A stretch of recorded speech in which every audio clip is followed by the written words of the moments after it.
আসসালামু আলাইকুম বন্ধুরা, প্রতিবারের ন্যায় এবারও আপনাদের সামনে ভিডিও নিয়ে চলে আসলাম। আজকে দুপুরে বাজার ছিল না কোনো, তো তাই এখন রাত্রে বাজারে গিয়েছিলাম। তো বাজারে গিয়েই প্রথমে চোখে পড়লো এই মাছটা খেতে সত্যি অনেক দুর্দান্ত এবং স্বাদের হয়। তাই এই মাছটাই কিনে নিলাম। আর আমি এর আগের ভিডিওতে বলেছিলাম যে মাছ কিনলে আমি কাইটা নিয়ে আসি আর বাসায় এসে পরিষ্কার করে কি মশলা দিয়ে মাখিয়ে দিই সেটাও আপনাদেরকে দেখিয়েছি। তো আমি সেইভাবে আজকে এই মশলা দিয়ে মাখিয়ে নিলাম মাছগুলো এভাবে আমি পলি করে তারপরে ফ্রিজে রেখে দিই।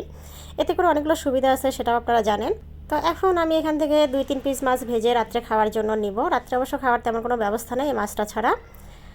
তো শর্টকাটে ভাজা মাছ দিয়ে খেতে অনেক ভালো লাগে, তাই মাছটা ভেজেই নিলাম।